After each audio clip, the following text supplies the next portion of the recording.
I would like to take exception of my being mentioned there.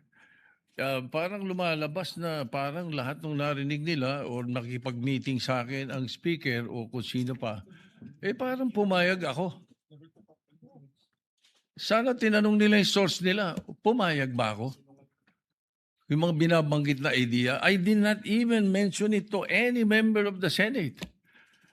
Tungkol doon sa mga ideas of, let's say, a regional Senate and all that. Itong mga idea ng mga tao to eh.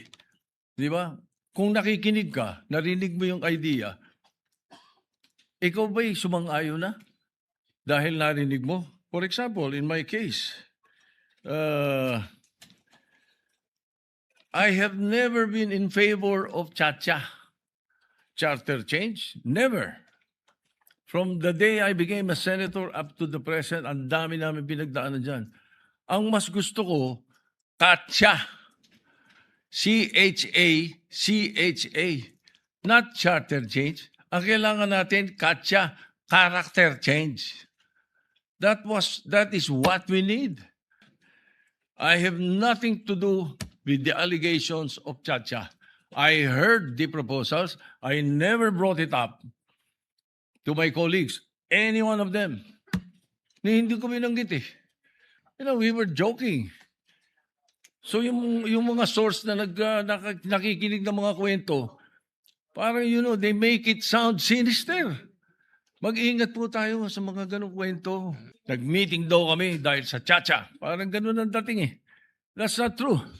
Ang talagang topic namin was the new TW777 of Honma Meres.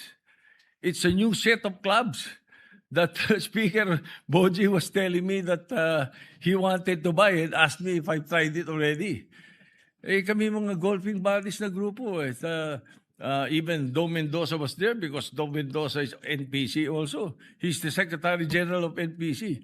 So pagka nakikita-kita kami, almost, every 2 weeks? Every month, we have an NPC meeting. We always miss you, Madam President, because you seldom attend. So hindi dapat masamahin kung nag-uusap-usap ang mga politiko. Kung may mga idea mga politiko. That's why I really take offense. I take exception to what was presented. But I don't care about what the other mention or the other things that were mentioned. But as far as the issue of my involvement in CHA is concerned, I vehemently deny. Definitely, I have nothing to do with that. And I second the motion of Senator Subiri that the editorial video should be stricken off the record because it appears na parang mayroon tayong sinister na plano na kasama kami.